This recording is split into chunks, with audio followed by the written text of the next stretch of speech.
పరిశుద్ధముగా జీవించింది. ఇరుగు పొరుగు వారితో ఇష్టం వచ్చినట్లు మాట్లాడలేదు. ముసలమ్మ ముచ్చట్లు పెట్టుకోలేదు.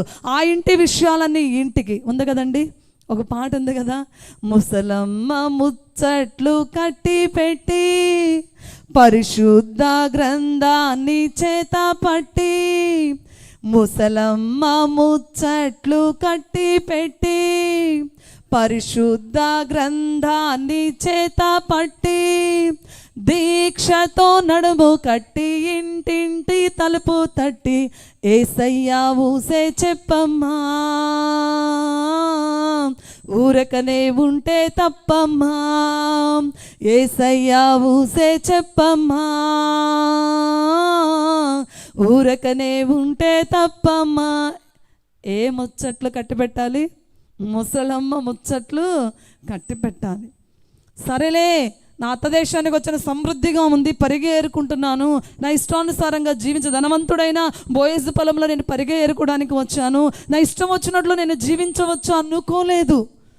నేను ఎక్కడ ఉన్నా, ఏ ప్రదేశంలో ఉన్నా, ఎక్కడ ఉన్నా నా దేవుడు చూస్తున్నాడు.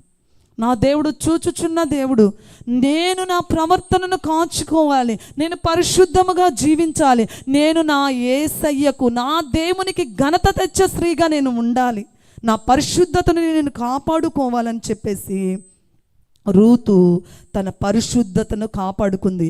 అందుకనే బోయజ్ అంటాడు, ఇదిగో నీ మునుపటి సత్ప్రవర్తన కంటే ఇప్పుడు ప్రవర్తన ఇంకా ఎక్కువైంది. అప్పుడు ఎలా ఉన్నావో ఇప్పుడు నీ ప్రవర్తన ఇంకా ఎక్కువైందమ్మా. మన గురించి ఉందా సాక్ష్యం? ఉందా పరిశుద్ధత? మన జీవితాల్లో పరిశుద్ధత కలిగి మనము జీవిస్తున్నామా? దేవునికి నమ్మకంగా జీవిస్తున్నామా?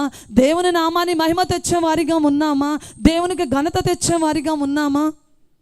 చాలామంది పేరుకు సోకాల్డ్ క్రైస్తవులమండి అని చెప్పుకుంటున్నారు, కానీ యేసయ్యకు మహిమ తెచ్చేవారిగా ఎవ్వరము మనం జీవించటం లేదు. చాలాసార్లు మన నోటి వెంట ఎన్నో మాటలు, దుర్భాషలు ఎన్నో వస్తూ ఉన్నాయి. అవునా? చాలామంది అంటారు, ఈమె చర్చికి వెళ్తుంది కానీ పాస్టమ్మ గారు ఈమె నోటిని మేము కట్టివేయలేము. అవునా? మన నోటిని మనము కాచుకోవాలి.